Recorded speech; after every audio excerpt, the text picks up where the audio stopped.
जम्मू कश्मीर के डोडा में पीएम मोदी ने की चुनावी रैली। पिछले 42 साल में डोडा जाने वाले पहले पीएम ने विपक्ष पर साधा निशाना। कहा, परिवारवाद ने खूबसूरत जम्मू कश्मीर को खोखला किया। पीएम बोले, परिवारवादी नहीं चाहते युवा राजनीति में आए। जम्मू कश्मीर में एक तरफ 3 खानदान है और दूसरी तरफ युवा है। पीएम मोदी ने कहा, हमने परिवारवादियों को चुनौती दी। ये चुनाव 3 खानदानों और नौजवानों के बीच है। कांग्रेस को कश्मीर के लोगों की चिंता नहीं, इन्होंने सिर्फ लोगों को गुमराह किया। पीएम मोदी का आरोप। जम्मू कश्मीर को लूटने और घाटी को बर्बाद करने के लिए तीनों खानदान जिम्मेदार। पीएम मोदी का बयान। आतंकवाद पर बोले पीएम, आतंकवाद अंतिम सांसें गिन रहा। जम्मू कश्मीर में पहले रोज पत्थरबाजी होती थी। जम्मू कश्मीर बीजेपी इंचार्ज तरुण चुग का आरोप, कांग्रेस और नेशनल कॉन्फ्रेंस आरक्षण खत्म करना चाहती है। केंद्रीय मंत्री गिरिराज सिंह बोले, अनुच्छेद 370 की वापसी अब कभी नहीं होगी, उसके हटने से विकास हो रहा। कांग्रेस, नेशनल कॉन्फ्रेंस और पीडीपी के शासन में आतंकी और पत्थरबाज पैदा होते थे। गिरिराज सिंह का बयान। पीएम मोदी के आरोपों पर बोले एनसी नेता उमर अब्दुल्ला, चुनाव में बीजेपी को खामियां नजर आती हैं, सरकार बनाने के लिए इन्हीं परिवारों का साथ ले चुके हैं। पीडीपी चीफ महबूबा मुफ्ती बोली, युवा जानते हैं पीडीपी ही सिर्फ उनके बारे में सोचती है। महबूबा मुफ्ती ने उमर अब्दुल्ला पर साधा निशाना। कहा, उनकी सरकार में युवाओं पर दर्ज 12,000 केस मैंने खत्म किए थे। महबूबा मुफ्ती की बेटी का दावा, पीडीपी भले ही कमजोर है लेकिन गैर बीजेपी सरकार बनाने में महत्वपूर्ण भूमिका निभाएगी। जम्मू कश्मीर में समाजवादी पार्टी चुनाव लड़ रही है, अगर पार्टी के नेता बुलाएंगे तो वहां जाऊंगा। अखिलेश यादव का बयान। जम्मू कश्मीर के मेंढर में मतदाताओं को जागरूक करने के लिए अभियान। स्कूली बच्चियों ने स्ट्रीट प्ले के जरिए वोटरों को किया जागरूक। हरियाणा के कुरुक्षेत्र में पीएम मोदी की जनसभा। का हरियाणा में बीजेपी की हैट्रिक जीत तय है। राहुल के बयान पर पीएम मोदी का जवाब, जब तक मैं हूं आरक्षण हटने नहीं दूंगा। कांग्रेस से बड़ी बेईमान और धोखेबाज पार्टी नहीं है। कांग्रेस अर्बन नक्सल का नया रूप है, वो नक्सलवादी विचार थोप रही है। पीएम मोदी का बयान। आम आदमी पार्टी को पीएम ने कट्टर बेईमान पार्टी बताया, उसका एक ही मकसद है, जनता की जेब खाली करो। जयप्रकाश शर्मा ने छोड़ी हरियाणा बीजेपी। कहा, जनता से किए वादों को पूरा करने में सरकार फेल रही। हरियाणा बीजेपी छोड़ कांग्रेस में शामिल हुए सुखविंदर सिंह मांझी भूपेंद्र हुड्डा की मौजूदगी में ज्वाइन की। सुखविंदर सिंह मांझी का आरोप, बीजेपी में पुराने कार्यकर्ताओं को छोड़ बाहरी लोगों को तवज्जो दी जा रही है। बीजेपी के नेता कांग्रेस ज्वाइन कर रहे हैं, मतलब हरियाणा में कांग्रेस की सरकार बन रही है। दीपेंद्र हुड्डा का बयान। दीपेंद्र हुड्डा की 2 टूक, हरियाणा में अरविंद केजरीवाल की पार्टी आपका कोई जनाधार नहीं है। कांग्रेस नेता भूपेंद्र हुड्डा बोले, सीएम सैनी गलत दावा कर रहे हैं, हरियाणा में कांग्रेस की सरकार बन रही है। कांग्रेस ने हरियाणा चुनाव के लिए अशोक गहलोत, अजय माकन और प्रताप सिंह बाजवा को वरिष्ठ पर्यवेक्षक बनाया। तिहाड़ जेल से बाहर आने के बाद एक्शन में सीएम केजरीवाल हरियाणा चुनाव को लेकर बैठक की। महाराष्ट्र चुनाव के लिए मुंबई में बीजेपी चीफ नड्डा ने की बैठक। कोर कमेटी और इलेक्शन मैनेजमेंट के लोगों से की बात। महाराष्ट्र के धारशिव में सीएम शिंदे माझी लड़की बहन योजना के प्रोग्राम को किया संबोधित। कहा, स्कीम की डेडलाइन 30 सितंबर तक कर दी गई है। आरपीआई चीफ रामदास अठावले का ऐलान, राहुल के आरक्षण पर दिए बयान के खिलाफ महाराष्ट्र में आंदोलन करेंगे। साउथ कोरिया और जापान के दौरे से लौटे राजस्थान के सीएम भजन लाल, जयपुर एयरपोर्ट पर हुआ भव्य स्वागत। सीएम भजन लाल ने कांग्रेस पर साधा निशाना। कहा, आजादी के बाद कांग्रेस ने सभी क्षेत्रों के विकास पर ध्यान नहीं दिया।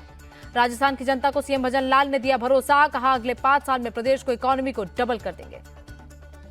आप सांसद संजय सिंह ने बीजेपी को बताया बेशर्म पार्टी। बोले, अमित शाह के निर्देश पर केजरीवाल की गिरफ्तारी हुई। संजय सिंह का दावा, केजरीवाल दिल्ली के सबसे लोकप्रिय सीएम, बीजेपी ने उनकी राजनीति खत्म करने की कोशिश की।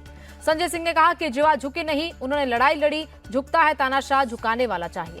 केजरीवाल की जमानत पर बोले महाराष्ट्र कांग्रेस चीफ नाना पटोले, मोदी सरकार डराने की राजनीति बंद करे। सपा चीफ अखिलेश यादव ने साधा निशाना। कहा, बीजेपी भारतीय जमीनी पार्टी बन गई है, जमीन कब्जा कर रहे बीजेपी के लोग। जेडीयू ने तेजस्वी यादव का वीडियो किया जारी। वीडियो में तेजस्वी यादव कह रहे, नीतीश जी ने मुझे काम करने का मौका दिया। जेडीयू नेता नीरज कुमार की मांग, तेजस्वी ने सीएम नीतीश का बिना आवाज वाला वीडियो जारी किया, गिड़गिड़ाने की आवाज वाला वीडियो जारी करे। जेडीयू ने लालू यादव का भी वीडियो जारी किया। वीडियो में लालू बता रहे कैसे सीएम नीतीश ने लालू को नेता विपक्ष बनाने में भूमिका निभाई। कोलकाता में 5वें दिन भी स्वास्थ्य भवन के बाहर जूनियर डॉक्टर्स का प्रदर्शन, आरजीकर मामले में न्याय की मांग की। कोलकाता में प्रदर्शनकारी डॉक्टरों से मिली सीएम ममता बनर्जी। डॉक्टरों ने वी वांट जस्टिस के नारे लगाए। डॉक्टर के बीच बोली ममता बनर्जी, मुझे अपने पद की चिंता नहीं, मैं आपका दर्द समझने आई। डॉक्टरों से बोली सीएम ममता, आपके प्रदर्शन को सलाम, आप बारिश में प्रदर्शन कर रहे हैं, मैं सो नहीं पाई। डॉक्टरों से सीएम ममता की मुलाकात पर बोले कांग्रेस नेता अधीर रंजन चौधरी, उन्होंने 5 में से 1 मांग भी नहीं मानी। कोलकाता के एसएन बैनर्जी रोड पर हुआ धमाका। धमाके की जांच में जुटी पुलिस और forensic team. Bengal BJP chief Sukanta Majumdar ने गृह मंत्री से की मांग, धमाके की जांच एनआईए या किसी सेंट्रल एजेंसी से कराएं। पीएम आवास में गौ माता के नए सदस्य का आगमन, मस्तक पर ज्योति का चिन्ह, पीएम ने दी जानकारी। केंद्र सरकार ने रिफाइंड ऑयल की बेसिक ड्यूटी को 32.5% तक बढ़ाया। कृषि मंत्री शिवराज सिंह चौहान ने दी जानकारी। शिवराज सिंह चौहान ने कहा, मोदी सरकार किसानों के विकास के लिए प्रतिबद्ध है। महाराष्ट्र के सीएम शिंदे ने पीएम का आभार जताया। कहा, प्याज निर्यात पर न्यूनतम शुल्क हटाने से किसानों को फायदा होगा। हिंदी दिवस पर बोले केंद्रीय मंत्री अमित शाह, हिंदी को राजभाषा होने के 75 वर्ष पूरे हो रहे हैं, हम हीरक जयंती मनाने जा रहे हैं। टेक्नोलॉजी आर्टिफिशियल इंटेलिजेंस के साथ कदम ताल कर रही है हिंदी, केंद्रीय मंत्री अमित शाह का बयान। All India Muslim personal law board का बयान, क्यूआर कोड की मदद से अब तक 3 करोड़ 48 लाख मुसलमानों ने वक्फ संशोधन विधेयक का विरोध किया। सीपीआई महासचिव सीताराम येचुरी के पार्थिव शरीर को दिल्ली एम्स को सौंपा गया, मेडिकल रिसर्च में किया जाएगा इस्तेमाल। सीएम केजरीवाल के स्वागत में पटाखे जलाए जाने का मामला, अज्ञात लोगों के खिलाफ एफआईआर दर्ज। दिल्ली बीजेपी चीफ वीरेंद्र सचदेवा का बयान, सीएम केजरीवाल हिंदू त्योहारों के समय पटाखे बैन कर देते हैं लेकिन कल एक शब्द नहीं बोला। कल बहराइच जाएंगे सीएम योगी, भेड़िए के अटैक से पीड़ित परिवार से मिलेंगे, अधिकारियों और जनप्रतिनिधियों के साथ बैठक भी करेंगे। ज्ञानवापी को लेकर सीएम योगी का बड़ा बयान, ज्ञानवापी को आज लोग दूसरे शब्दों में मस्जिद कहते हैं लेकिन वो साक्षात विश्वनाथ ही है। सीएम योगी के बयान पर बोले सपा नेता रविदास मेहरोत्रा, महंगाई, बेरोजगारी और भ्रष्टाचार जैसे मुद्दों से ध्यान हटाने के लिए दिया गया बयान।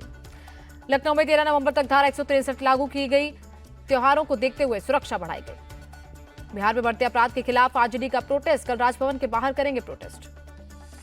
शिमला में संजौली मस्जिद विवाद को लेकर धरना प्रदर्शन, अवैध निर्माण हटाने की मांग। संजौली मस्जिद विवाद पर शिमला और कुल्लू के बाजार रहे बंद, व्यापार मंडल ने बंद का किया था आह्वान।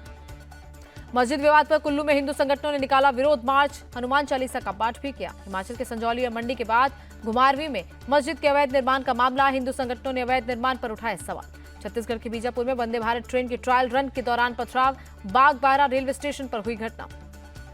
पत्थरबाजी में 3 कोच के शीशे टूटे, 5 आरोपी पकड़े गए। पीएम इसी ट्रेन को 16 सितंबर को हरी झंडी दिखाने वाले थे। एमपी के कटनी और निवार रेलवे स्टेशन के बीच महानगरी एक्सप्रेस पर पथराव, एसी कोच का शीशा टूटा।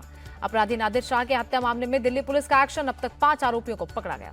दिल्ली की गीता कॉलोनी में दिन दिहाड़े फायरिंग, सूत्रों के मुताबिक शख्स की हुई मौत। मेरठ के जाकिर कॉलोनी में 3 मंजिला इमारत गिरी, मलबे से 2 लोगों को निकाला गया, कई और लोगों के दबे होने की आशंका। यूपी के उन्नाव में घर में लूट कर के भाग रहे 2 बदमाशों का एनकाउंटर, मुख्य आरोपी समेत 4 लुटेरे भागने में रहे सफल। सीतापुर के नमकीन फैक्ट्री में लगी आग, बॉयलर फटने से हुआ हादसा। पटना में दिन दिहाड़े प्रॉपर्टी डीलर की हत्या, बाइक सवार 3 बदमाशों ने गोलियों से भूना।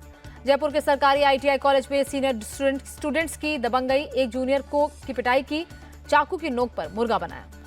2 सितंबर को पीड़ित छात्र से युवकों ने की थी बहस, पीड़ित छात्र ने 2 युवकों के खिलाफ शिकायत की। मुंबई में सीबीआई ने साइबर क्राइम नेटवर्क का किया भांडाफोड़, 1 आरोपी को पकड़ा। विष्णु राठी के घर से 57 सोने की बार, 16 लाख नकदी बरामद। मुंबई एयरपोर्ट पर कस्टम विभाग का एक्शन, एक पैसेंजर से 5 करोड़ से ज्यादा का सोना पकड़ा। नागपुर में 3 चोरों ने मोबाइल की दुकान में की लूट, बोरियों में भरकर मोबाइल ले गए। मुंबई के घाटकोपर में एक इमारत में लगी आग, 90 से ज्यादा लोगों को किया गया रेस्क्यू, 13 लोग हुए घायल। पुणे के चाकर में आवारा कुत्तों ने छोटे बच्चे पर किया हमला, बच्चे का इलाज अस्पताल में। महाराष्ट्र के संभाजीनगर में 2 गाड़ियों की टक्कर, एक छोटे बच्चे समेत 4 लोगों की मौत।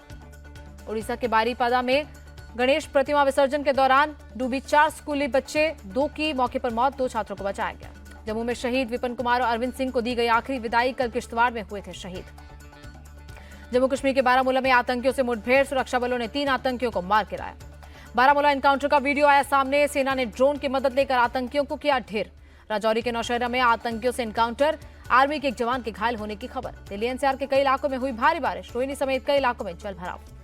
अलीगढ़ में भारी बारिश से किसानों को हुआ नुकसान, धान की फसल हुई खराब। उत्तराखंड के हरिद्वार में गंगा नदी खतरे के निशान से ऊपर, निचले इलाकों में जारी किया गया अलर्ट।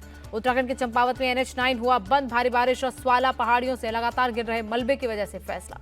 चमोली में बंद, बद्रीनाथ नेशनल हाईवे को खोला गया, कल लैंडस्लाइड के कारण बंद हुआ था। हरियाणा के फरीदाबाद में हादसा, अंडरपास में कार डूबने से एक बैंक मैनेजर और कैशियर की मौत। गुजरात के दहेगाम में गणपति विसर्जन के दौरान डूबे 8 लोग, पीएम ने मृतकों के परिजनों को 2-2 लाख रुपए आर्थिक मदद का किया ऐलान। एशियन चैंपियंस ट्रॉफी में भारतीय हॉकी टीम ने पाकिस्तान को 2-1 से हराया। भारत की तरफ से दोनों गोल कप्तान हरमनप्रीत सिंह ने किए।